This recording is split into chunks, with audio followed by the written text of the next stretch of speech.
안녕하십니까. 일요법회를 시작하겠습니다. 오늘 또 세속의 8가지 조건들 중에서 마지막 행복과 불행에 대한 조건입니다. 세속의 8가지 조건들이란 세속을 살아가는 사람들이 일상적으로 겪는 이익과 손실, 그 다음에 명예와 불명예, 칭찬과 비난, 그리고 마지막에 행복과 불행이 시계추처럼 나의 의도와 상관없이 교차한다는 이런 조건들을 말합니다. 그래서 행복과 불행이 붙어 있고, 이익과 손실이 붙어 있고, 명예와 불명예가 붙어 있고, 칭찬과 비난이 붙어 있다. 출세관은 붙어 있지 않은데 세속은 붙어 있다. 그래서 어느 것도 나의 것이라고 할 것이 없기 때문에 출세관은 그로부터 벗어나는 제3의 시각, 깨달음의 시각, 있는 그대로 보는 시각을 가져서 행복과 불행에서 벗어나는데, 세속에서는 끊임없이 행복을 추구하기 때문에 그것 자체가 불행을 야기하는 불가피한 조건들 속에서 산다 하는 이야기입니다. 이 책 번역은 행복과 고통이라고 되어 있는데 빨리 뭐라고 되어 있는지는 모르겠어요. 번역본을 보고 하기 때문에. 그래서 행복과 불행이라고 저는 말하겠습니다. 자, 행복과 불행은 서로 상반되는 마지막 한 쌍입니다. 이것은 인류에게 가장 강력하게 영향을 끼치는 것들입니다. 인간은 행복하기 위해서 태어났어요. 근데 그놈은 행복 때문에 불행해요. 균형을 못 이루기 때문에. 근데 여기서 인간의 비극이 시작돼요. 인간은 행복하기 위해서 태어났는데 왜 구조적으로 불안한가? 이것을 이 세상에 이해하는 사람들이 없어요. 왜 그럴까요? 왜 그럴까요? 태어난 자체가 괴로움이에요. 그러니까 괴로움을 안고 태어났어요. 왜 그럴까요? 죽을 때의 마음이 재생 연결식으로 바뀌어서 지금 현재 우리 몸과 마음이 되었기 때문에 건답바와 난자와 정자가 모여서 세 가지 조건이 모여서 다음 생을 결정하는 원인이 되어서 지금 내가 태어났단 말이에요. 과거로부터 상속되어서 태어났어요. 근데 과거로부터 상속될 때 행복과 불행이 있었어요. 필터링해서 행복만 못 가져와요. 근데 필터링해서 행복만 가져온 사람들이 있어요. 욕계, 색계, 무색계요. 그건 불행이 없어요. 그러면은 필터링이 안에서 불행만 가지고 태어난 사람들 있죠. 그건 사학도예요. 근데 인간은 행복과 불행을 함께 가지고 태어났어. 이것은 어느 의미로 비극일까요? 행운일까요? 두 가지 측면이 다 있어요. 행운이기도 하고 비극이기도 해요. 그러니까 이걸 내가 어떻게 쓰느냐, 행운으로 바꾸느냐, 아니면 비극적으로 가느냐. 그러니까 인간은 천상에 태어날 수도 있고, 깨달음을 얻을 수도 있고, 지옥에 떨어질 수도 있어요. 모든 선택권이 다 있어요. 그러니까 거기서 무엇을 선택하느냐 하는 문제예요. 자, 이 문제를 우리가 다른 측면에서 한번 조명해 보면은 행복과 불행이 느낌이에요. 느낌이에요. 근데 과거의 느낌을 상속받아서 내가 과보로 받은 거예요. 그것이 최초에 내가 받은 느낌을 맨 느낌이라고 그래요. 맨 느낌. 섞이지 않은 거. 최초로 받은 내가 선택 사양이야. 자동차 사면은 뭐 옵션 선택 사양이 있죠. 의무적으로 되는 거. 내가 선택할 수도 있고 그럴 수 없어요. 느낌은. 과거로부터 상속받았어. 그래서 과거로부터 상속받은 느낌이 세 가지야. 즐거운 느낌, 괴로운 느낌, 덤덤한 느낌. 구조적으로 나는 즐거운 느낌을 느낄 수 있어. 구조적으로 나는 괴로운 느낌을 느낄 수 있어. 구조적으로 나는 즐겁지도 괴롭지도 않은 덤덤한 무관심한 느낌을 느낄 수밖에 없어. 세 가지는 조건 지어진 느낌이야. 원인과 결과로. 그래서 원래 태어남 자체가 괴로움인 거예요. 왜 그럴까? 그런 느낌이 있어서 세 가지 느낌이 있어서 괴롭기도 하고 행복하기도 하지만은 또 다른 측면에서 괴로운 원인은 죽어야 되잖아요. 죽는 게 행복일 수는 없잖아요. 깨닫기 전에는. 내 마음대로 안 되잖아요. 내 마음대로 되는 일이 있어요? 근데 여기서 내 마음대로 안 된다, 된다라는 문제에 있어서 다 내 마음대로 하는 사람의 입장에서는 내 마음대로 안 된다란 말이 용납될 수 없어요. 그건 내가 욕심이 내 마음대로 안 된다는 얘기지. 내 마음대로 하고 살아왔단 말. 제가 거기서 그걸 느꼈어요. 내 마음대로 안 된다라고 말할 수 있는 사람은 무아이기 때문에 내 마음대로 안 된다라고 말할 수 있는 사람이에요. 그리고 괴로움의 진실인 생로병사를 충분히 이해할 수 있기 때문에 내 마음대로 안 된다고 하고 있어요. 그러니까 내가 계속 법문 시간에 내 마음대로 안 됩니다. 내 마음대로 안 됩니다. 그랬는데 내가 엊그제 아침에 딱 일어나서 내 마음대로 안 된다는 얘기를 원고를 또 옮기다가 얼굴이 화끈거려서 거짓말쟁이네 내가. 여지껏 이 나이 먹도록 내 마음대로 하고 살아왔는데 내 마음대로 안 된다니? 여지껏 내 마음대로 아는 게 없는데. 그러니까 부끄러움이 확 생기고 나서 아유 거짓말도 유분수지. 여지껏 지 마음대로 하고 살아서 내 마음대로 안 되는 거야. 이게 뭐야. 관념과 실체의 문제야. 그래서 내가 딱 느낀 게 그렇지. 내 마음대로 안 된다라고 내가 계속 얘기해왔던 것은 부처님의 입장에서 말한 거예요. 무아의 입장에서. 근데 자아를 가지고 사는 입장에서는 그 말이 뭔 소리요? 그러니까 제가 여기서 12연기 강의를 할 때 느낌이 일어났을 때 바라지 말아라. 바라면은 그게 가래가 된다. 라고 부처님의 가르침이 입각한 원론적인 얘기를 했는데 여기서 강의를 몇 사람이 단체로 와서 듣다가 끝날 무렵에 몇 사람이 일어나서 가면서 슬쩍 나들으라고? 안 바라고 어떻게 살아? 안 바라고 어떻게 살아? 큰 소리도 아니고 자기들끼리 하는 얘기지만. 근데 내가 잠깐 그러고 부를 수도 없잖아. 저 얘기가 옳다. 그 사람의 입장에서는. 바라지 않아 보는 것이 얼마나 괴로움이 적고 자유인지를 모르기 때문에 그러는 거예요. 바라는 것밖에 없는 사람의 입장에서는 안 바라고 살 수는 없어. 이게 찬다와 쨌다나의 문제야. 그러니까 바라는 것이 어느 기준에서 넘으면은 열정, 욕망이 되는데 어느 기준까지는 바라는 것이 있어야 살거든. 그러니까 그 기준을 모르기 때문에 안 바라고 어떻게 살아 하는 이야기도 옳아. 근데 나는 너무나 많이 바라보고 좌절하고 고통을 겪기 때문에 바라는 것이 욕망이기 때문에 그것에 대한 폐해가 크구나라는 입장에서 12연기를 얘기를 하고 있는데 두 말이 다 옳은 거야. 그러니까 어느 기준이냐, 내가 무엇을 알고 있느냐 하는 것에 있어서 우리는 이 말도 옳고 저 말도 옳은 거예요. 기준이 뭐냐. 그래서 부처님이 두 개를 다 부정하지 않아요. 그 기준을 모르는 사람에게 너 틀렸어 할 수는 없어요. 그 기준을 이해해야지. 그 기준을. 그게 부처님 법문의 특징이에요. 두 가지를 다 드러내서 선택하도록 하는 게, 뭐가 옳다 그러다 하지 않는 게 부처님 교육 방법이에요. 그게 중도예요. 있는 그대로 보는 거예요. 세상 사람들이 그걸 못해요.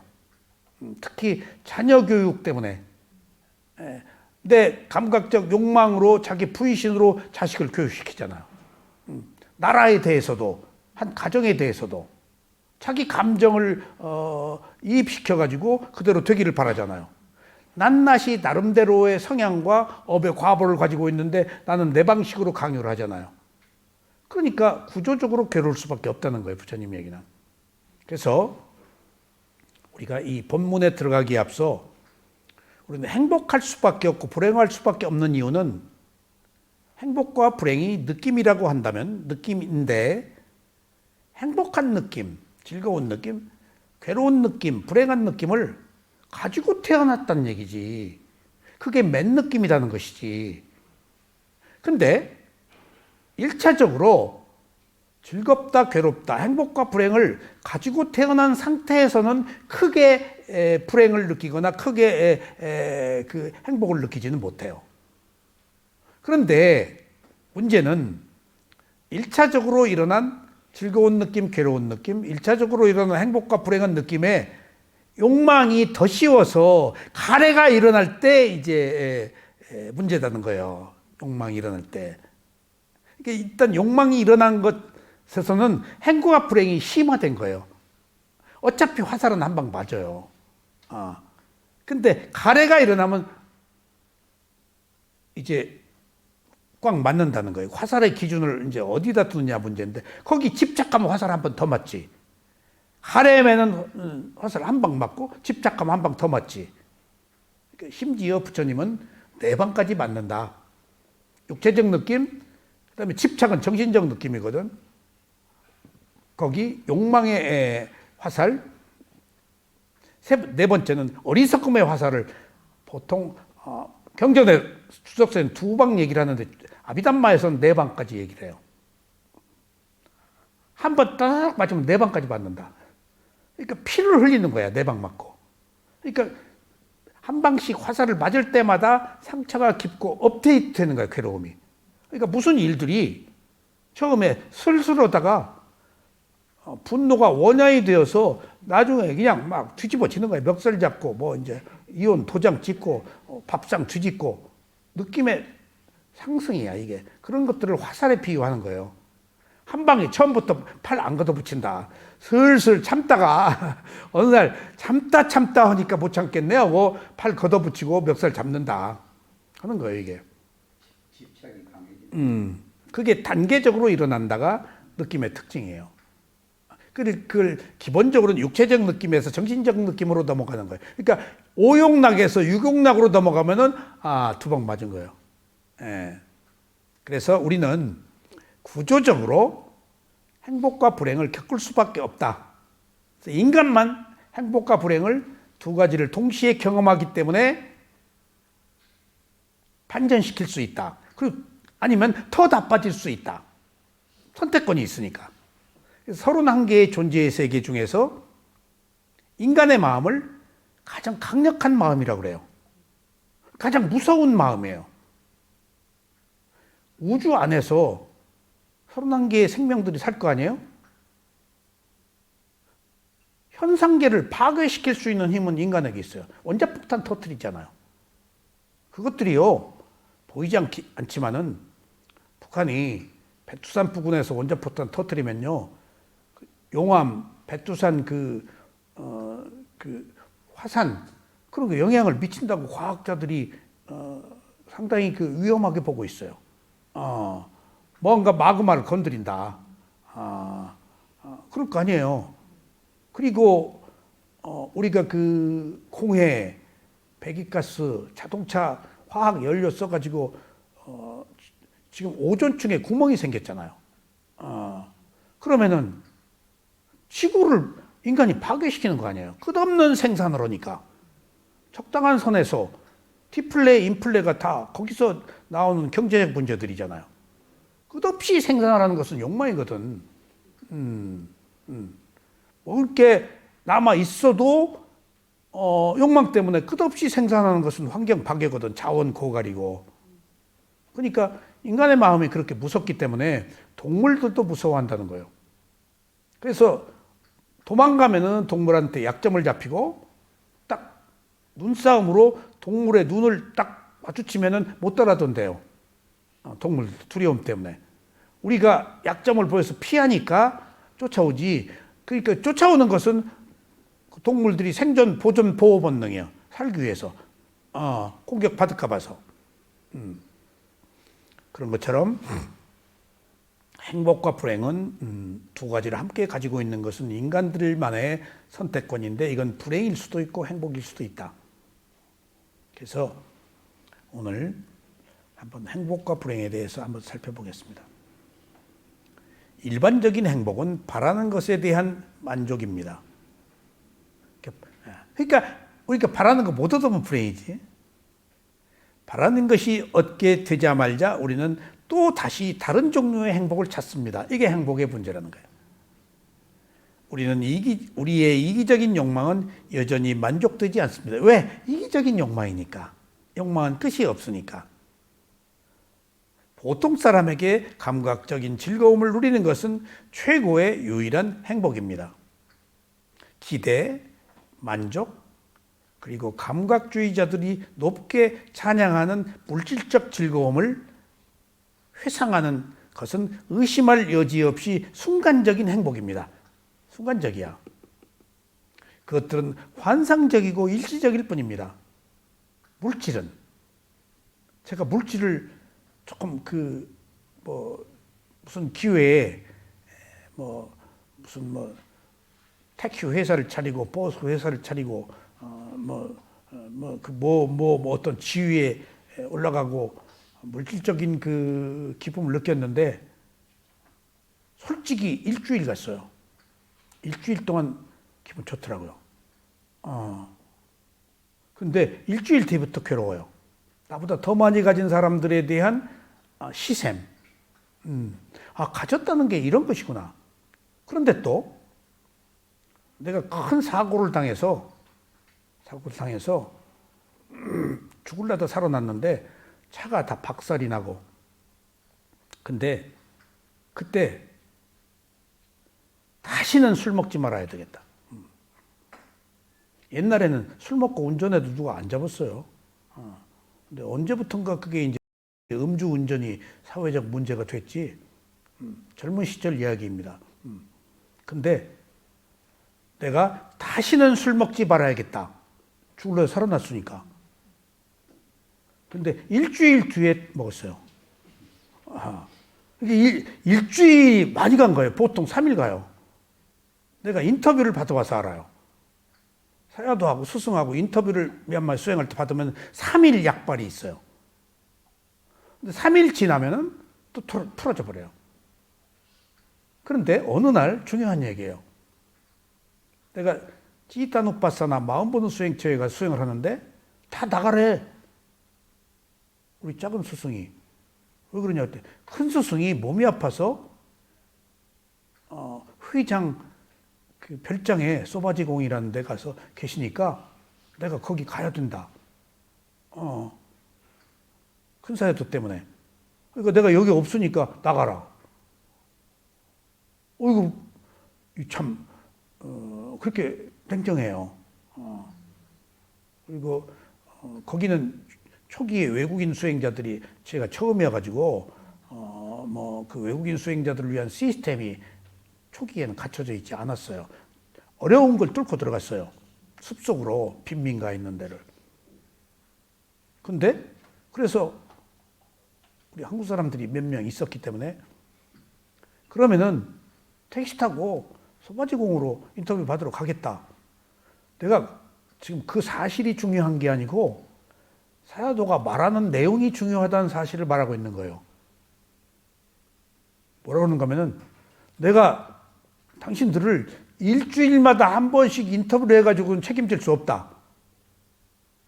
그 얘기에 깜짝 놀랐어, 내가.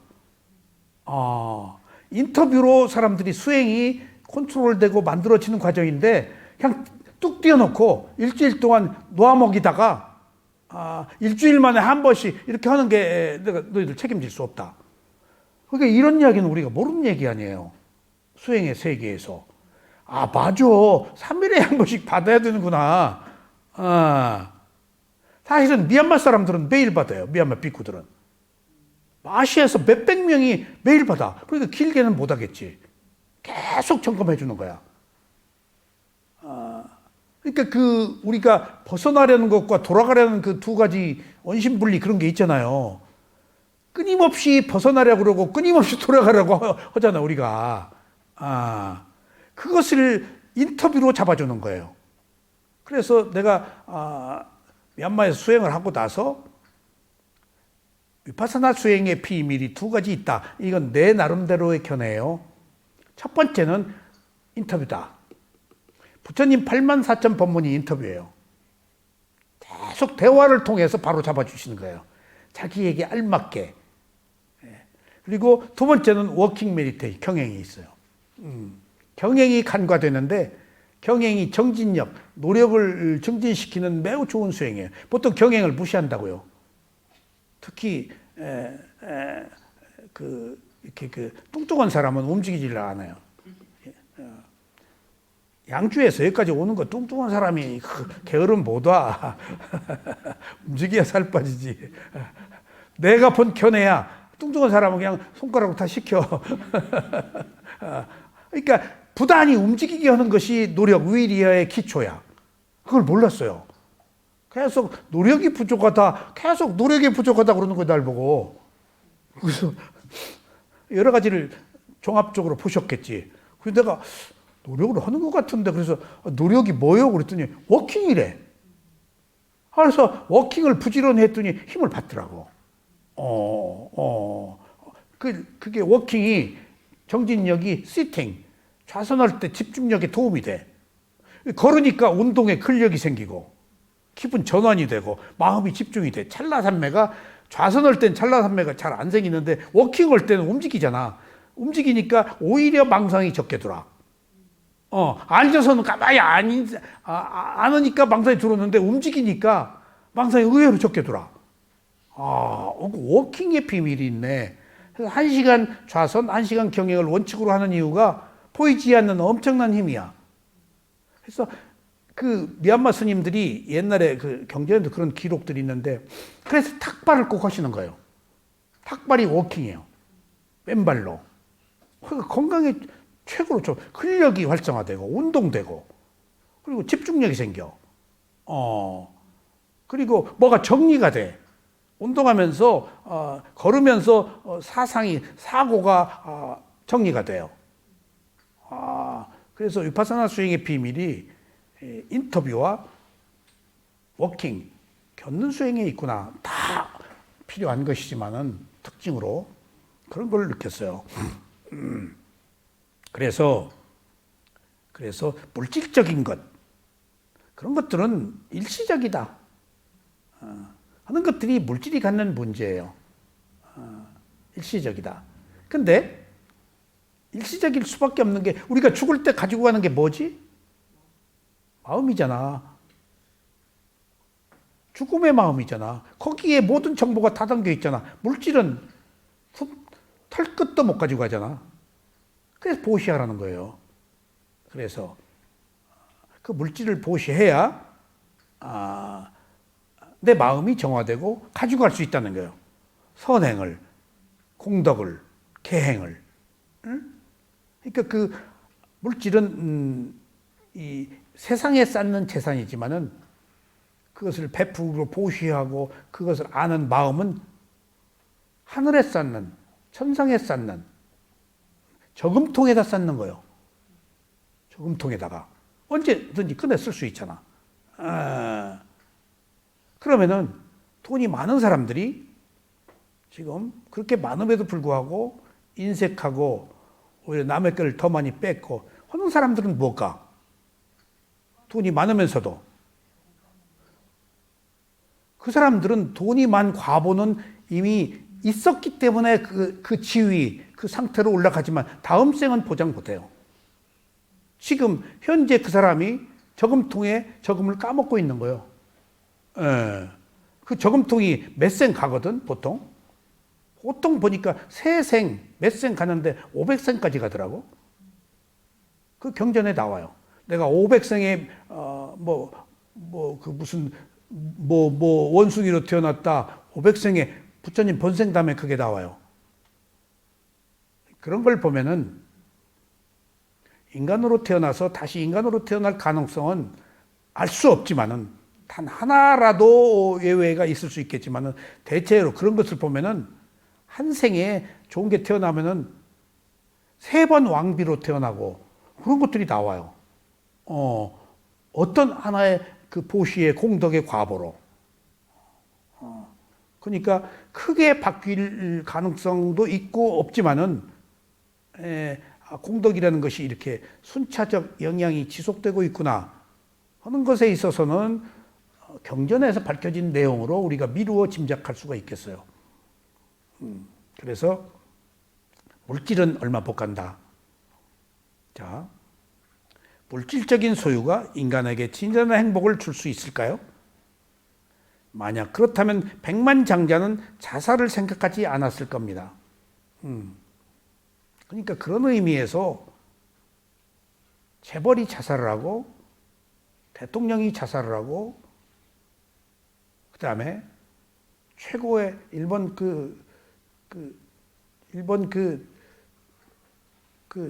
최고의 노벨상 받은 분인 가바다 야스나리나 또 비틀거리는 미덕선 일본 문인들은 최고의 지성인데 할복했어요. 가바다 야스나리도 자살했단 말이 있어요. 근데 더 재밌는 것이 인간이 너무 나약해요. 가바다 야스나리가 신미적이잖아요. 그 자기 정원사 딸이 있는데 그걸 조금 훔쳐보는 재미가 있었던 모양이에요. 정원사가 딴 데로 이사 간다 그러니까 그냥 순간적으로 우울증이 온 거예요. 그게 우리가 이해하기에 어떤 측면에서 순간적으로 자살이 가능한가, 은현 씨 아세요?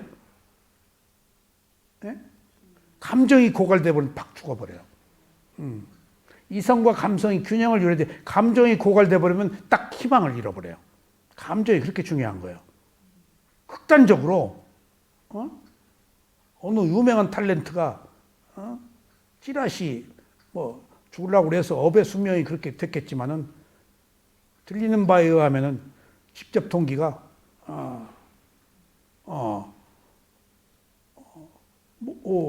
내가 돈놀이 한다는 얘기 듣고 그냥 거기서 화가 나가지고 감정이 고갈되어 버린 거야.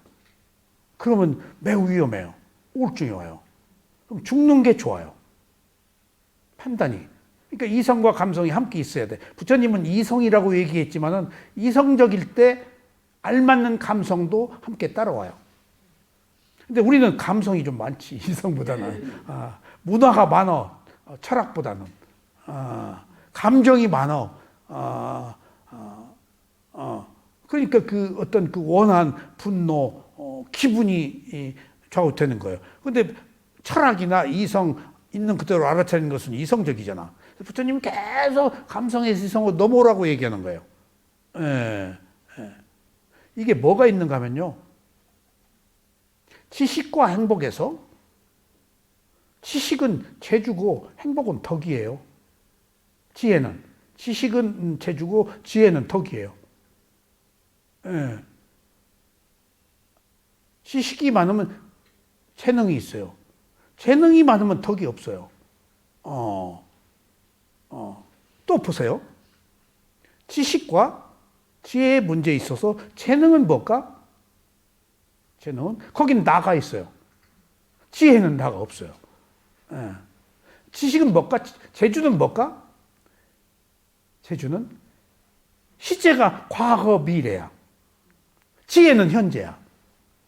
현재에는 괴로움을 견딜만해. 오늘 행복의 주제가 바로 여기 이 얘기가 없을 거예요. 지금 행복의 조건이 오늘 여기 다 나와요.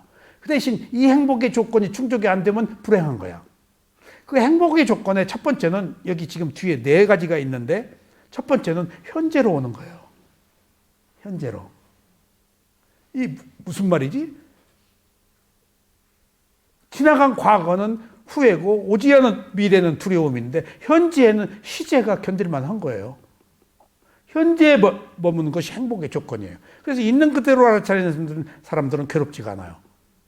금방 안 죽어요. 과거 미래 생각하니까 죽지. 고통스럽지. 지나간 거 후회되는 거.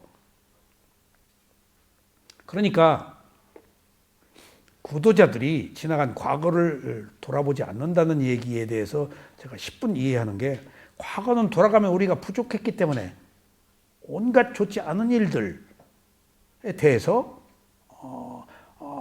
후회단 말이에요. 그 후회가 현재로 와서 미래가 두려운 거예요. 근데 현재로 오면은 깨어 있잖아. 현재가 그렇게 중요한 것은 현재는 깨어 있기 때문에 힘든 거예요. 그래서 깨어 있는 것을 사띠 알아차림을 기억하라는 것이, 현존하는 기억이 현재로 깨어 있는 것이 그렇게 힘든 거예요. 마음이 현재로 와서 깨어 있어 본 적이 없어요. 과거 미래에 가서 다 놀고 있지. 그 밭이에요, 우리들의 정신에.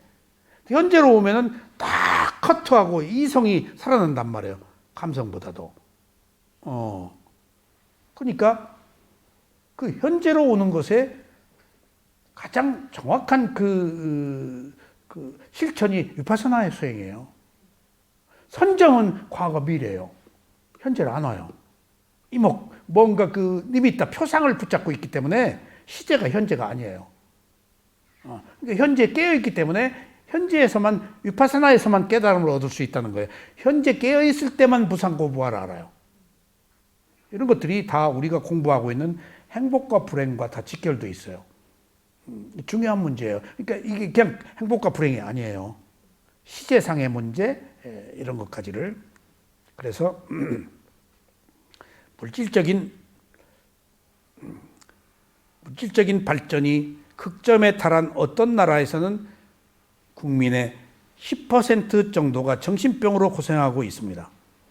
만약에 물질적 소유 하나만으로 진정한 행복을 줄 수 있다면 왜 그런 일이 생길까요? 부끄라파 자살률 많은데 한국이 지금 제일 많을 거요? 예. 그러니까 급변하는 경제 성장을 이루었잖아요. 거기에 정신이 미치질 못한다고요. 그리고 강남 열풍이 불면서 졸부들이 떼돈을 벌어서 그것들이 사회를 지배하는 제왕적 어떤 그 경제 그룹이 생겨났단 말이에요. 그러니까 그것이 선이야. 그것이 승리고, 그것이 가져오는 정신적 폐해가 필터링이 지금 안 되고 있어요, 우리 사회가. 그러니까 극단으로 가고 있는 거 지금. 이건 과도기적 성장을 겪은 한국이 끊임없이, 한국같이 외국의 많은 침략을 받고 전쟁의 폐허 속에서 이런 그 성공의 사례들이 세계적으로 모범적으로 인정을 받고 있었지만은 파지티브 싱킹, 네거티브 싱킹이 다 혼재되어 있단 말이에요. 그 속에서 사회적 문제들이 드러나는 거예요, 지금.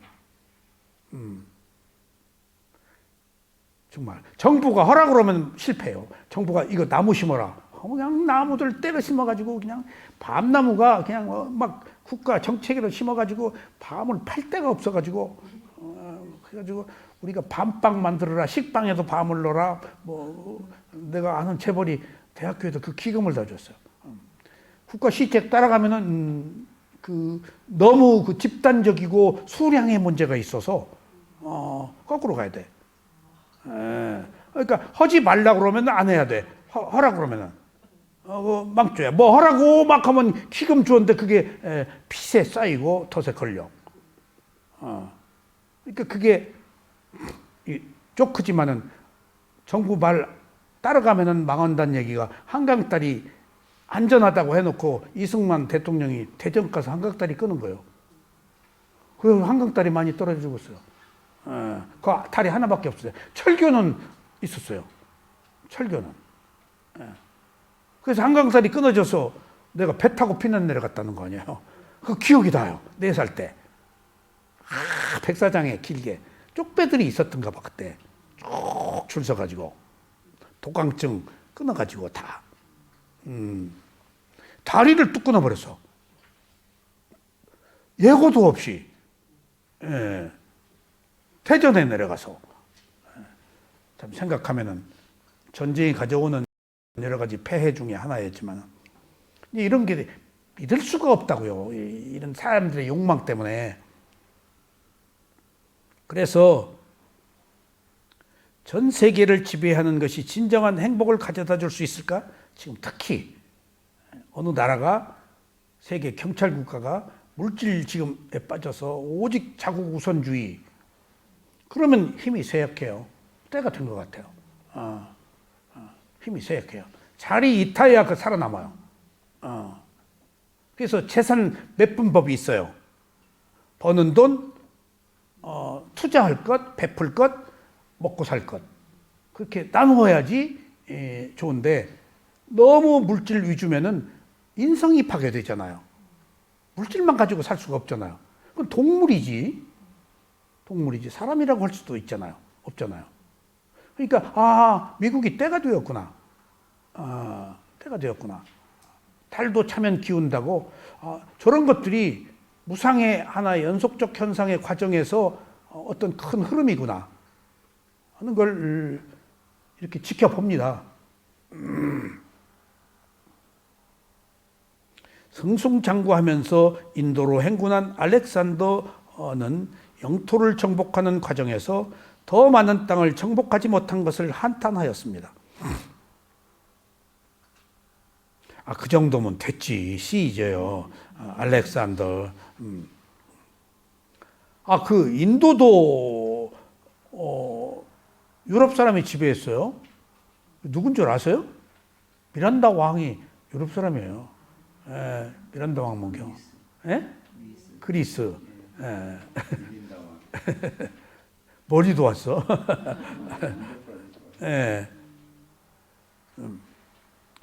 왕관을 쓴 황제의 왕들은 항상 행복할까요? 권력을 휘두르는 정치가의 삶은 종종 위험에 처합니다. 마하트마 간디와 케네디의 가슴 아픈 경우가 바로 이것을 보여주는 예입니다. 이 마하테라 많이도 아시네. 이게요, 간디가 세계적으로 유명한 소위 사상가이자 지도자이잖아요. 힌두교 숭배자예요. 그래가지고 이슬람 부정해가지고 같은 인도예요. 파키스탄 전부 미얀마까지 다 인도 땅이었어요. 그러니까 인도가 광대한 나라, 방글라데시 다 인도 땅이었어요. 간디 때문에 파키스탄 갈라쓴 거예요. 인정을 안 했어요, 이슬람을. 그래서 결국 자기 경호원 중에서 종교적 분쟁 때문에 죽인 거 아니에요. 경호원이 종교적 신념으로. 그러니까 무서운 거예요, 그렇게. 그 간디가 그 위대한 사상도 있지만은 철저한 힌두교 주의자예요. 간디가 늘 항상 가지고 있었던 책이 딱 한 권이었다 그러는데 그게 뭐라고? 바가바트기타. 힌두교 경전이에요. 전쟁 얘기야, 아르주나. 내용이 좋아요.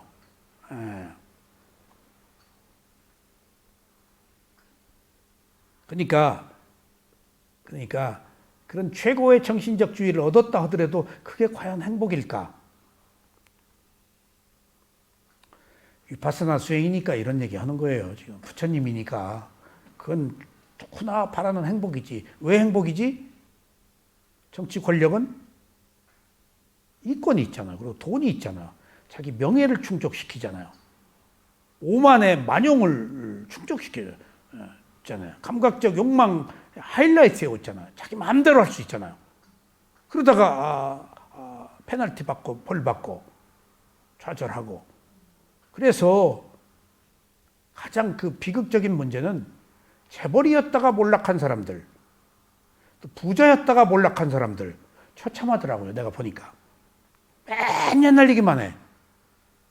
또 내가 사회에 저명한 지도자들하고 따라다니면서 어울려서 다 이제 리타이어하고 난 젊으니까 그 그룹에 모여서 이렇게 다닐 때 얘기 들어보면은 다 옛날 얘기야. 저 슈발스코프, 내가 그 신문사 문화부장 할 때 내가 데려왔는데. 또 어떤 사람은 어느 신문사에 저 이병철이 사카린 밀수 내가 그 특종으로 터트린 거야. 만나면 누가 과거 얘기야. 이 사람들이 과거 영화에 사로잡혀 있구나. 그리고 그분들이 그 그룹에 내가 있을 때 항상 나를 다 부러워했어. 곽형, 당신 내가 나이만 같았으면은. 그 얘기를 많이 들었어. 내가 젊었을 때. 일찍 젊어서 그 그룹에 끼어서 신문사 어떤 논설위원하고 친했기, 어떤 유명한 화가하고 친했기 때문에 그 그룹에 그냥 끼어서 어울린 거예요. 그래서 재벌하고도 내가 어울릴 수 있었던 거예요. 씨름협회 총무이사 한 것도 그 재벌이 회장에서 내가 총무이사 들어간 거지. 내가 씨름의 시자도 모르는 사람이지. 그러니까 일찍 끼어들어 살았는데 돌이켜보면 다 이분들이 세상을 떠났지. 그때 그 사람들이 날 보고 내가 곽형 나이 같았으면 하는데 지금 내가 그 나이보다 훨씬 더 먹었는데 젊은 사람하고 내가 은현 씨 나이 같았으면 이라고 안 해요. 내가 그런 적 있어요? 왜 안 오지? 똑같으니까.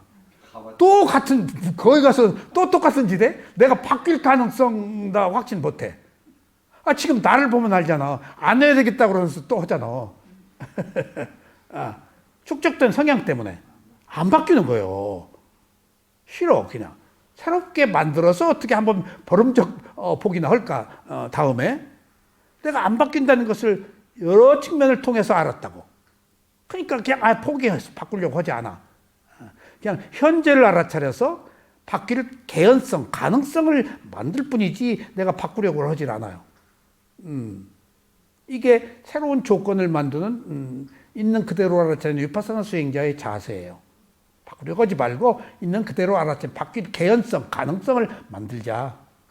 그리고 바뀌고 안 바뀐 것은 내가 하기에 따라서 결과야. 결과는 내가 만드는 게 아니야. 나는 원인만 만든 사람이지. 자, 참된 행복은 자신의 내부에서 발견되며 부, 권력, 명예, 정복 같은 것에서는 찾을 수 없습니다. 만약 그러한 세속적인 소유물들이 강제적으로 부당하게 얻어졌거나 또는 그것에 집착하게 될 때 그것을 소유자에게 고통의 근원과 불행이 될 것입니다.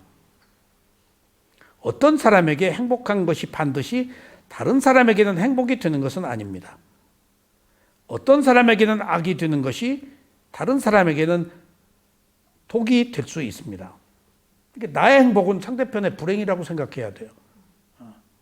그러니까 내가 엊그제 쌍유타 니까에 공부하면서 들은 이야기로 전쟁에서 이기면 적이 생기고 전쟁에 지면 슬프대, 괴롭고 이기나 지나 다 문제야. 적이 생기는 것도 이게 지금 가시방석길이야. 그래서 일본과 한국의 특성이 조금 뭐가 다른. 한국은 중앙 집권이에요. 옛날 왕이 지도했어요. 일본은 아니에요. 군주들, 영주들이 다 지배했어요. 예. 그래서 일본은 중앙정식 집권식 그런 시스템이 안 돼 있어가지고 뭐가 이 사회 그 변혁이 어렵대. 내려가야 전달이 안 된대. 토호들이 옛날 유럽들 그 토호들이. 그래서 일본에 가면 뭐 오사카조다 뭔조 큰 집들 있죠? 누각들. 왜 이렇게 높은 줄 아세요? 거기서 전쟁통에서 컨트롤 타워야. 그리고 해자 있잖아. 거기 못 들어오게. 영주가 해자 밖으로 나오질 않아. 나오면 죽인대. 원수가 많아서, 적이 많아가지고.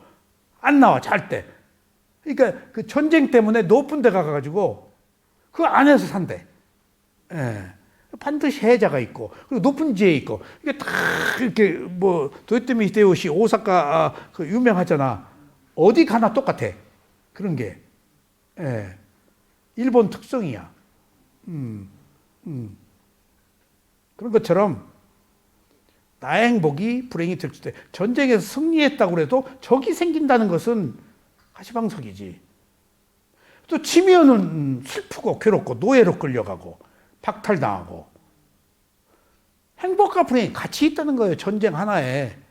이겨도 불행이고 지면은 슬프고. 이것들이 세속의 조건이라는 겁니다.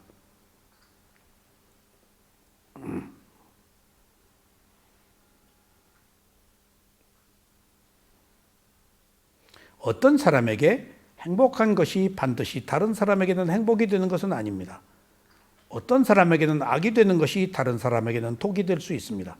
부처님께서 제가 신자들을 위해서 4가지 행복을 말씀해 주셨습니다. 자, 이제 우리들이 행복하기 위해서 4가지 조건이 있는데, 내가 아까 말한 것은 지금 이건 이 속에 있나 한번 봅시다. 천인이 부처님한테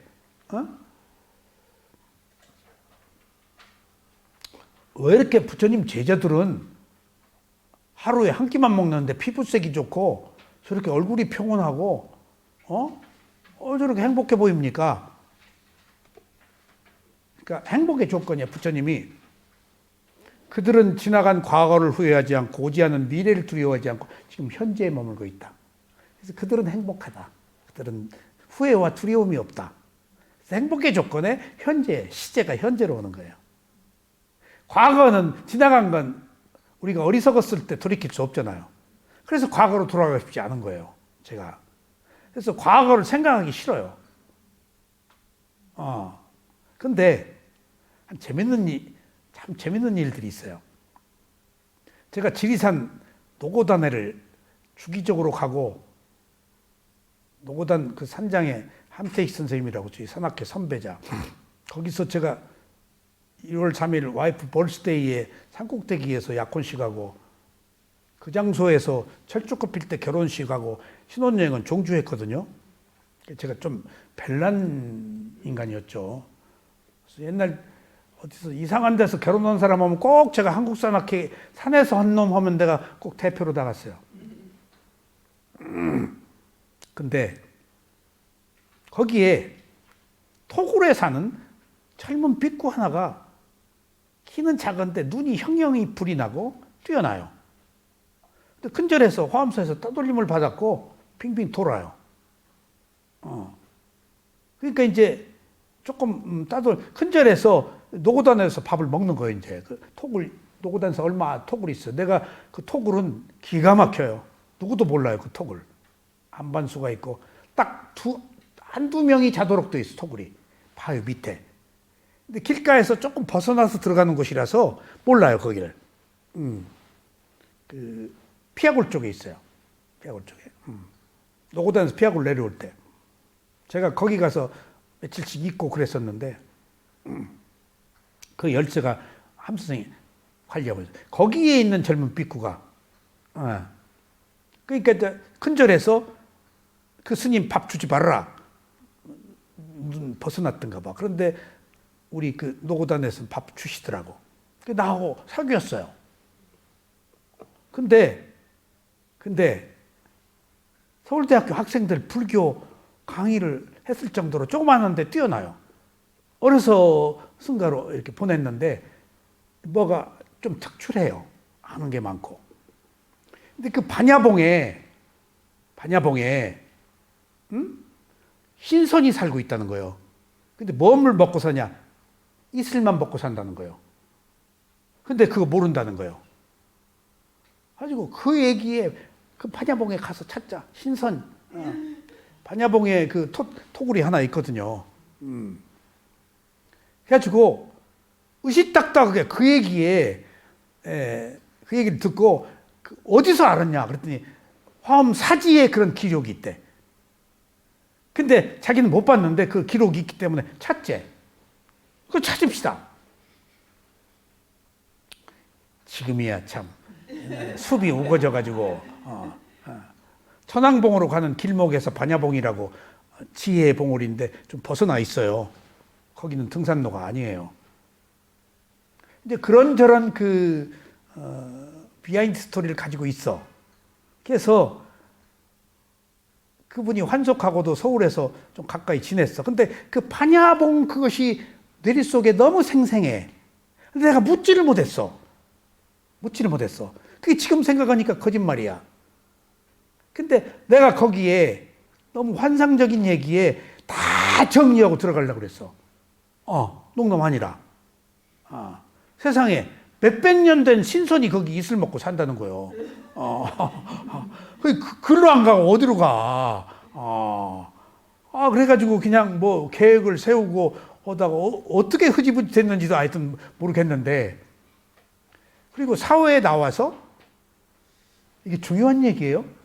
사회에 나와서 어쩌다가 방배동 어느 술집에 어느 누구의 하고 가서 여러 사람들이 먹는 이 테이블이면 한 사람이 앉아 있고 이렇게 뺑 둘러 먹고 저쪽은 또 거기 앉아 있고 뺑 둘러, 그런 그 한때 유행했어요. 그 사람하고 그 술집에 들어가서 이제 둘이 술 먹고 있는데 내 옆에 앉은 사람이 혼자 술을 홀짝홀짝 먹고 있어. 뭐 안중에 없었지. 그러더니 계속 우리 얘기를 듣더라고. 자기도 갈등이 많았었던가 봐. 그런데 나중에 실례합니다. 그래서 얘기했더니 실례합니다. 예, 그랬더니 혹시 곽형 아니세요? 예? 어떻게? 접니다. 그랬더니 저 단천이에요. 그 스님이야, 작은 스님. 어떤 여자하고 결혼해. 굉장히 돈이 많은 여자하고 결혼을 했대. 술집 주인이 그래. 회장님이래. 술집 주인이. 가고 난 뒤 회장. 근데 내가 막 그 과거에 어려웠을 때 고난을 같이 나누고 도피한, 피안의 세계에 대해서 하고, 이분이 조금 뛰어나긴 한데 황당한 거짓말도 많이 하고. 막 그게 근데 더 이상 나도 과거를 터치를 못 하겠더라. 궁금한 게 많은데. 이슬 먹고 사는 신선 어떻게 만나셨냐고 묻고 싶어요. 그게 너무 판타지 했어. 내가 다 버리고 가려고 그랬어요. 나도 대단한 사람이요. 근데 그쪽에서 먼저 얘기를 하는 거야. 너무 반가운 사이야. 또 자기 누나가 칼 스튜어디스인데, 여잔데 유명한 내 친구 얘기하니까 그 스튜어디스 유명하다고, 예쁘고 유명하다고 그러더라고.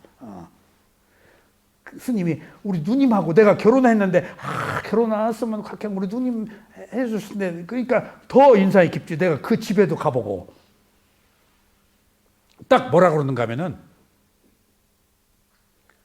내가 곽형을 아는 채를 헛까막까 했는데 과거 인연 때문에 아는 채를 안 하려다가 했다. 그럼 나한테 뭔 선언을 한 거면, 나는 과거가 다 단절했다. 과거 사람들 싫다. 안 만난다. 누구도 안 만난다. 그러니까 이런 얘기는 머쓱한 거야. 그 얘기를 내가 듣더니. 예. 그러니까 어떤 심리적 변화, 갈등, 그 얘기를 안 해야 되거든, 사실은. 참된 사람이라면 자기 안에서 새기고 말아야 되거든. 그러니까 아직도 이 사람이 완성되지 못했구나 하는 걸 느꼈어요. 애써 그 얘기 할 필요 없거든. 그러냐고. 하고 그 얘기 때문에 연락처를 주고받지도 않았어. 근데 간 뒤에 우리 술값 계산하고 갔더라고. 간 뒤에 물어보니까 어느 회사 회장님이래. 아주 돈 많은 여자하고 결혼을 했다 그러더라고.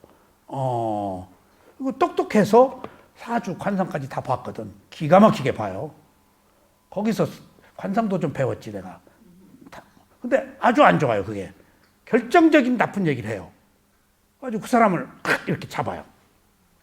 그런 일들도 있었어요. 막 내가 아는 사람 하나한테 나쁜 얘기를 해가지고 굉장히 심각한 고민을 떠안게 된 일도 있었어요. 그러니까 어쨌거나 지금 그 사람이 과거를 사람 만나고 싶지 않다는 얘기가 깨달아서 만나고 싶지 않다는 지혜로 한 이야기일 수도 있고, 또 다른 이야기일 수도 있고.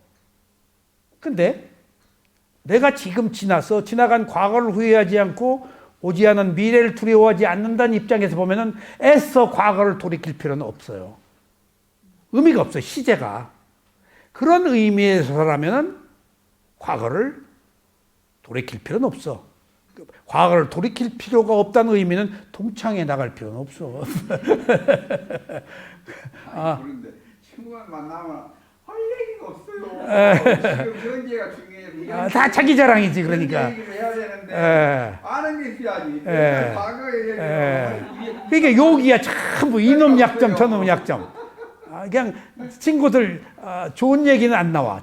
전부 나쁜 얘기. 잘 그러니까 그런 점에 있어서는 과거는 허구한 허송세월로 가는 거야. 근데 우리는 과거에 살고 있어. 오지 않은 미래의 두려움에 살고 있고 부처님이 현재로 오도록 찾아낸 거예요. 시제. 현재 얘기하는 사람 별로 없어요. 없어요. 그러니까 그 현재로 오면 그것들이 의미가 없어져 버리지. 그러니까 내가 가끔 그분 생각이 나. 그 현전에 나는 과거 싫다. 누구하고 다 안 한다는데 면전에. 그러니까 그건 내가 조금 충분히 이해할 수 있었지만은 나와 얽힌 그 문제도 있었고. 하지만 그렇게 내뱉는 거에 대해서 내가 사회 활동을 하고 아직도 이 스님이 그 마초적 감각적 욕망 우월적 지위를 가지고 그렇게 그 쾌도난무하는 식으로 말하고 그 자기가 그렇다면 그냥 아무 말도 말고 나 아는 채도 말았어야지. 왜 아는 채요 그 얘기를 가슴에다 내가 거기서 그러니까 가고 나서 묻지도 않았다니까. 누구냐고 물을 수도 없고 그런 것처럼 우리가 아는 것이 지혜로 아느냐 지식으로 아느냐 하는 문제도 있는 거예요. 자 여기 부처님이 얘기한 4가지 행복의 조건 한번 봅시다. 그 첫 번째는 소유의 행복입니다.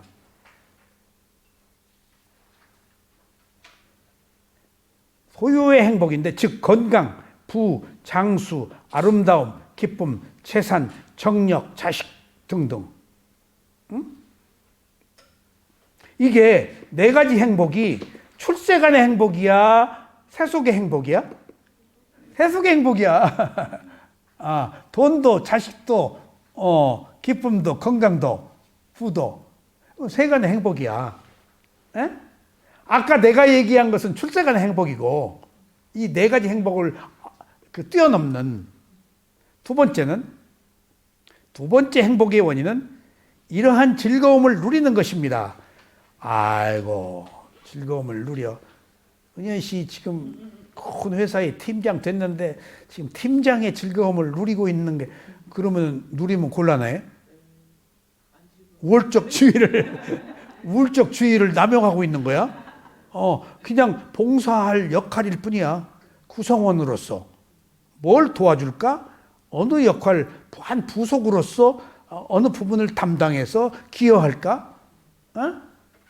기여 잘하고 있어. 지금 집에 애들의 남편의 지금 한국명상원에 지금 마하위하라에 뭐 직장에 지금 산지사방에 그래서 건강이 좀 안 좋아. 건강 챙기세요. 근데 천상에 공덕을 지금 쌓고 있어. 도설천에도 쌓나 어디서 쌓나. 그래서 이게 있어도 즐기질 못하잖아. 고린잡이는 자린고비 있어도 즐길 못하는데 있고 나서 즐기는 것. 이게 지금 세속의 즐거움이니까 세속의 균형이 안 잡힌 거야. 돈 잘 쓰는 것도 타고나야 된대. 다 어쩌나요? 돈 쓰는 거 아니에요. 아니 우리 고향에 무지무지하게 부자가 있는데 해방후에인가 뭐 그 집가 증권을 샀어요. 무슨 뭐 그때 다 휴지거든. 근데 제가 있었던 곳이 전기가 안 들어왔는데 오래전 얘기지. 전기를 이제 넣겠다 그러니까 그 떼돈을 가진 부자한테 갔을 거 아니야. 전기 좀 넣게 어떻게. 근데 그 분의 얘기가 재밌어. 뭔 놈의 전기 싫어하는 거야. 그래서 이제 저거 했겠지. 그럼 낼게 뭘 바꾸자. 뭘 바꾸자. 덕진 그 공원 연못하고 내가 얼마 낼 테니까 바꾸자. 덕진 공원 연못이 전주에 있어요. 그것이 한 개인의 문제가 아니잖아. 그러니까 그것이 돈이 될 줄 알았던가 봐. 나중에 그 얘기가 진실인지 아닌지는 모르겠지만 들렸어. 돈을 많이 가진 사람이 그렇게 짜다. 전기 들어오는 것을 반대했다. 그러니까 내가 늘 느끼는 것이, 내가 월남에 갔다 와가지고 그 레이션 박스에 시레이션, 이렇게 박스에서 시레이션을 우리 어머니하고 그 집 부인하고 친해서 보냈어. 그 소위 그 떼부자한테 거절당했어. 되돌아왔어. 예. 그러니까 뭔가 경계하고 있는 거예요. 그 월남 갔다 와서 그게 왔으면은 정성이라서 동대 어르신한테 한 건데도 못 받아들이고 있는 거야. 저게 전기 들어오지 말라고 돈 안 내는 그런 그 마음이구나. 그것을 대표적으로 보고 있었어. 대표적으로. 그러니까 가졌다는 것이 그거야. 그런데 또 그 고장에 또 큰 부자가 하나 있는데, 남대문 시장에서 청과로 떼돈을 버신 분이 계셔. 청과로. 근데 그분의 주 수입원은 바나나래. 그분이 시골에 명절 때 내려오면은 쫙 1, 20명 몇 명이 따라다녀. 그리고 우리 집이 약국이니까 꼭 와서 바꿔서 사 먹고, 우리 집에서 도움도 좀 주고 그러셨어. 뭔가 시골에 과실 하려면 누구 도움 줘야지. 그분이 학교를 지어줬어. 초등학교를. 건물 싹 허물고. 학교가 바로 우리 집 뒤에 있어요. 학교를, 네. 공덕을 많이 샀네. 예. 그러니까 또 감사해서 동상을 거기 세웠어. 그 학교에. 그리고 사건이 생겼어. 그러니까 그 사람이 거기서 옛날에 가난했을 거 아니야. 신분이 있었을 거 아니야. 시골에. 근데 큰 돈을 벌었잖아. 학교를 세웠잖아. 흉상이 있는데 돌멩이로 흉상 코를 뭉개버렸어. 화제가 됐어요. 아마 보고는 했겠지. 근데 그 얘기를 들었을 때 그분의 심정이 어떻겠어? 살아있는 자의 동상은 만드는 게 아닌데 라고 내가 그걸 만드는 것 자체가, 내가 그때 대학교 졸업하고 한때라서 어떤 그 판단 능력이 있을 때 저 돈 했다고 그분을 비난하는 색안경을 쓰고 보는 그 마을 사람들이 있는 걸 내가 알거든. 형편이 없었으니까. 그래서 깨달은 사람이 고향에 못 들어가. 저 코를 든 놈이 뭐 깨달았다고? 그래서 이런 문제가 어디까지 비화되는가 하면은, 지금 대성불교에서 아라한을 인정을 안 하잖아.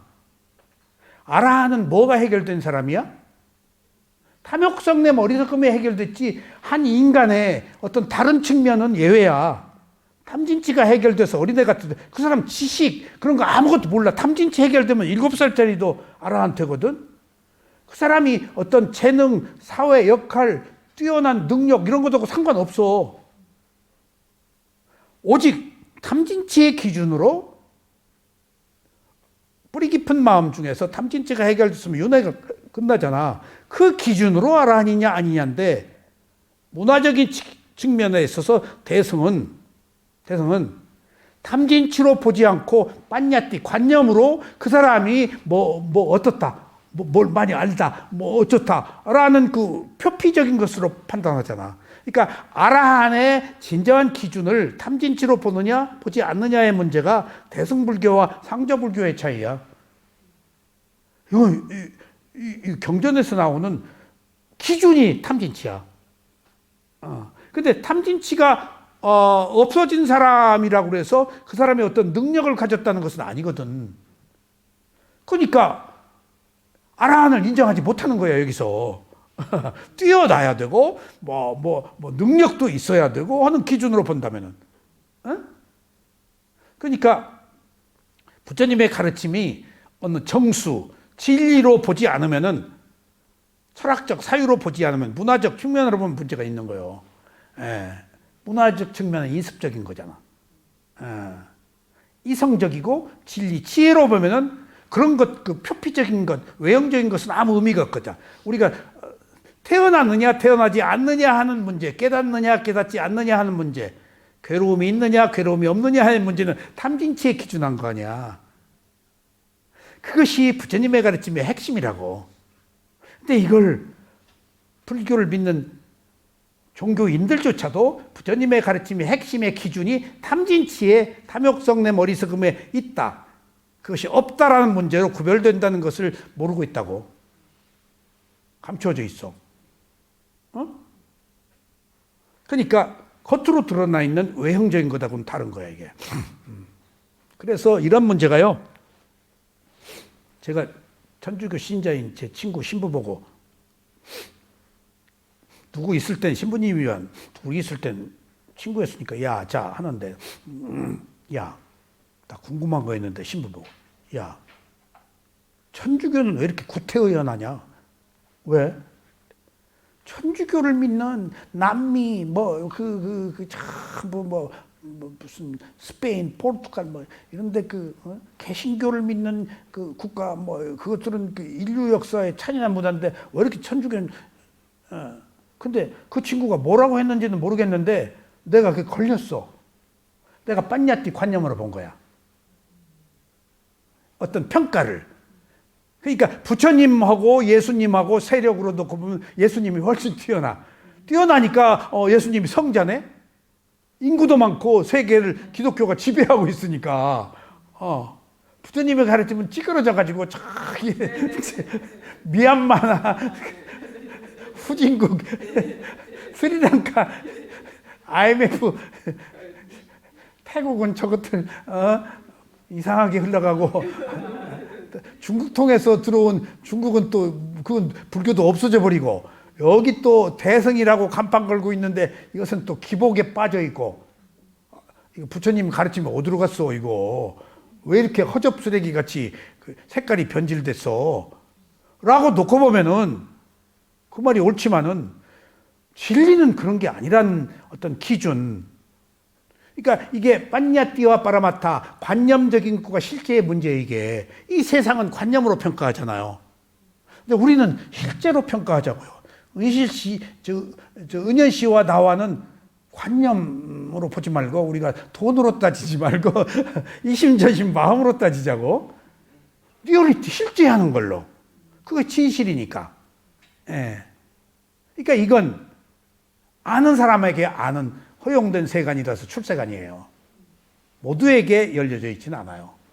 공덕이 있는 사람, 행복을 구하는 사람, 자유를 얻고자 하는 사람에게만 이 빠라마타가 있는 거예요.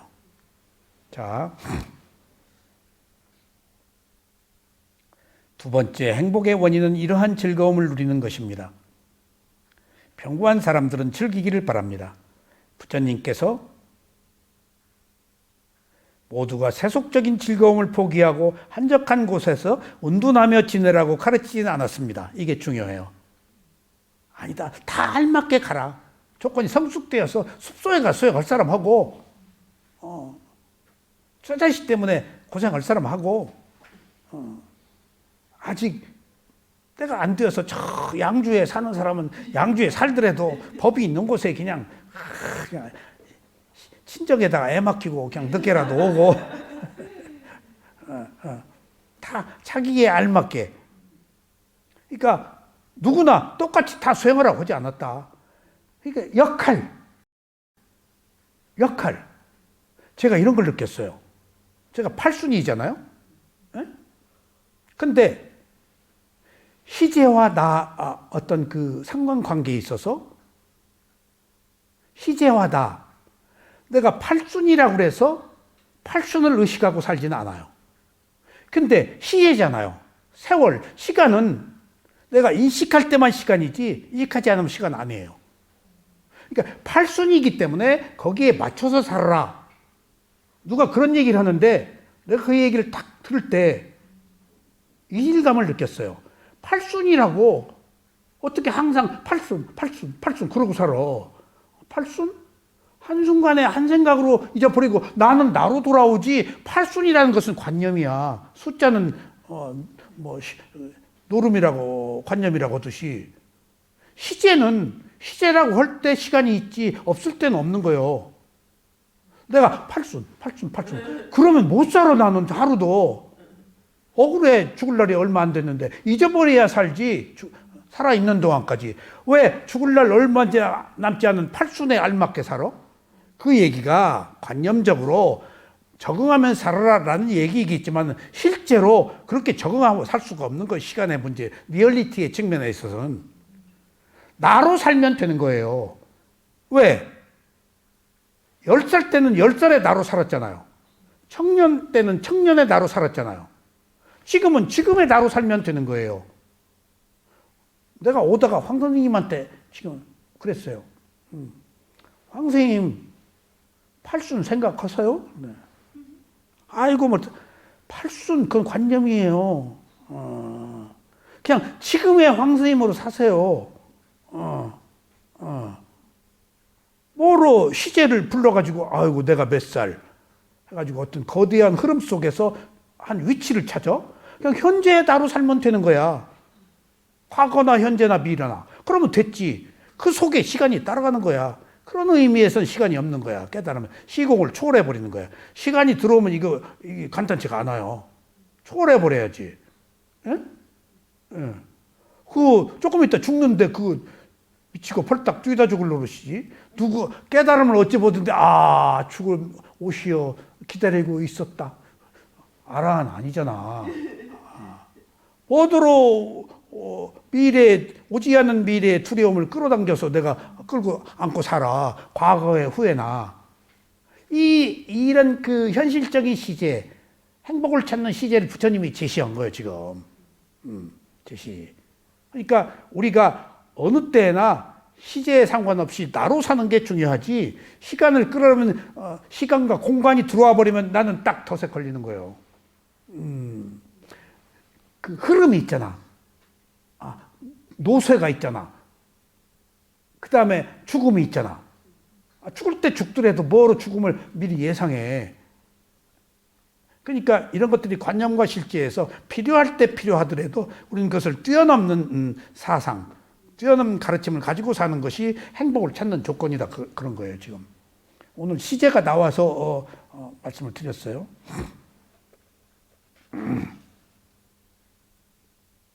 부를 누리는 것은 자기 자신을 위해서 사용하는 것뿐만이 아니라 다른 사람들의 이익을 위해서 주는 것에 있습니다. 그러니까 여기 있지만은 건강, 부, 장수, 아름다움, 기쁜, 재산, 정력, 자식 등 있지만은 이걸 어떻게 활용하느냐가 또 다른 행복이다. 이거 있으나 마나다. 있고 나서 또 어떻게 활용할 것이냐. 다른 사람들의 이익을 주기 위해서 주는 데 있습니다. 우리가 먹고 마시고 쓰는 것은 오로지 일시적입니다. 아까 순간적이라고 그랬지? 여긴 일시적이라고 그랬어. 물질은 순간적인데 이것을 소유할 때는 베풀고 할 때도 일시적이다. 그래서 순간적 소멸과 일시적 소멸과 완전한 소멸 세 가지가 항상 있다. 출세간에서만 완전한 소멸이 있다. 완전한 소유. 출세간에서. 여긴 일시적 소유지. 자신이 준 것은 언젠가 자신에게 돌아오게 되어 있습니다. 우리는 세속적인 소유물로 행한 선행에 의해서 영원히 기억됩니다. 기억되기 때문에 선행을 하면은 그것은 누적된 과보다. 근데 여기에요. 보시하고 베푸는 거죠. 피고는 주지 못하도록 되어 있어요. 제가 뭘 줬다고요, 미얀마 가서. 여기 막 여러 가지 것을 가지고 와요. 그럼 거기 애들 줘요. 근데 거기 우리 동네에 그 아줌마가 꼭 서는 마당을 쓸어요. 근데 저하고 어떻게 그 외국인들에 대해서 호기심이 있으니까 자꾸 뭘 이렇게 얘기를 해. 위에서 이렇게. 그래서 이걸 자꾸 이렇게 해. 이렇게 위에. 그래서 내가 그냥 뭔가 액션인데 그래서 내가 미얀마 비보고 물어봤어. 저분이 나만 보면 마당 빗자루 쓸다가 이렇게 하는데 뭐냐 그랬더니 저거 빨래 달라는 얘기래. 세탁을 꺼. 몇몇 사람들 이렇게 하는. 이거 방맹이로 안 하고 위에서 이렇게 해가지고 이렇게 이렇게 들어서 이렇게 방맹이질 안 해. 이렇게 들어서 이렇게 빨래 하는 거래. 그래서 내가 아팠을 때 빨래 지금 한번 준 적이 있어요. 왜? 목욕 때문에 감기에 걸려요. 목욕 때문에. 근데 그 이유를 몇 년 뒤에 알았어요. 뜨겁잖아요. 그럼 가서 낮에 물 끼얹어요. 그 사람 더위 우리는 못 견디잖아요. 물 끼얹어요. 그럼 며칠 내에 감기가 와요. 그러니까 그 사람들은 해 있을 때 절대 목욕 안 해요. 그리고 겨울에는 해 떨어지면 또 목욕 안 해요. 아침에 탁 발라가면 우물가에 다 목욕을 하더라고. 해 떴을 때. 그러니까 그 우리하고 체질이 달라요. 그러니까 그 이유를 알았는데 뭔가 하면은 물을 끼얹잖아. 열을 배출해야 되는데 자꾸 물로 열을 안으로 들어가게 하니까 트러블이 일어나서 몸살이 생겨버리는 거야. 하루에 몇 번씩. 예. 이게 몇 번 내가 앓고 나서 알았어. 나중에 이제 타올에가 물 적셔가지고 발부터 식히는 거야. 물 우리는 끼얹잖아, 여기서부터. 감기가 열로 들어온다 그러네. 이게 뒤, 그 경충과 여기 그 뒷목. 그래서 이게 목수건 하잖아. 그러니까 찬물로 바가지로 우리는 밑에서보다는 우유 탁 끼얹잖아. 그러니까 오싹 하잖아. 그걸로 들어온다는 거예요. 그래서 내가 그 아이들이며 그걸 나눠줬는데 우리 어때 되냐가 못 주게 하는 거야. 그래서 왜 애들 못 주냐? 근데 그게 경전 개울에 나와 있어. 보시에 대해서 자세하게 지금 원고 정리를 하고 있는데 빅구가 주면은 내가 왜 못 주냐 그랬더니 그 사람들이 또 내가 뭘 주기를 바라고 내가 뭐 자꾸 주기를 바라고 또 내가 주었기 때문에 보답을 해야 되는 의무 때문에 괴로움을 준다는 거예요. 비구는 일체 제가자에게 주지 못하도록 돼 있대. 그 대신 뭘 줘? 법을 주는 거야. 단맛바다가 뭐야? 진리의 말씀이지? 그게 37조도품이야. 단맛바다를 주는 거야. 법을, 진리의 말씀을. 그래서 그 사람들이 다 아침에 우리 탁발 나가면 다 밥 주고, 때 되면은 선원에 와서 다 법문 들어. 그 산악 협동이 잘 돼 있어. 우리 밥 주고 법문 들어. 주고받고 하고 있어. 다. 그리고 뭔 일 있으면 스님 초청해서 다 의식을 행하고. 그런 그 사후의 시스템이 돼 있더라고요. 그러니까 나하고 같이 수행하다가 딱 나가면은 같이 수행한 사람이 이제 빗고 옷 벗고 탁발 주고 씩 보고 웃어. 다들 반갑지. 다 빗구들을 일정 부분 꼭 하니까. 비고 안 하면은 그 결혼을 못 하니까 결격사유야. 비구도 안 해봤다고. 그러니까 방학 되면 직장에서 버스로 와가지고 단체로 와가지고 단체로 내가 쇠우민에 있을 때 단체로 그 개받는 것도 봤어. 버스 안 돼. 회사 버스인가 봐. 그 다 와가지고 이게 그 사회 문화야. 그래서 물어봤더니 군인들도 다 뭐 또 진급도 안 된대. 그리고 조금 그 방한통수로 본대. 수행도 안 해봤냐고 그런데. 거기서 계율을 배우는 거야. 규범을 배우는 거야. 청정함을 배우는 거야. 그래서 몇몇 사람들이 그렇게 그 세계에서 가장 그 청정한 국민, 보시를 잘하는 국민 세계 최고예요. 그 이유가 그런 그 시스템 때문에 그런 것 같아요. 그리고 노냥 나가면은 불경 틀어놓고 듣고 있어요. 계속. 그리고 처음에 그 몇십 년에 갔을 때는 시끄러워서 밤에 잠을 잘 수가 없어요. 다 마이크로 막 되도록 경전. 새마을 운동 옛날에 그 마이크로 틀듯이. 그러니까 다 암송하고 있는 거야. 경전을 하도 하니까. 그리고 탁발 나가도 테이프에다가 틀어놓고 다 듣고 있더라고. 그런 사회구나 하는 걸 느꼈어요.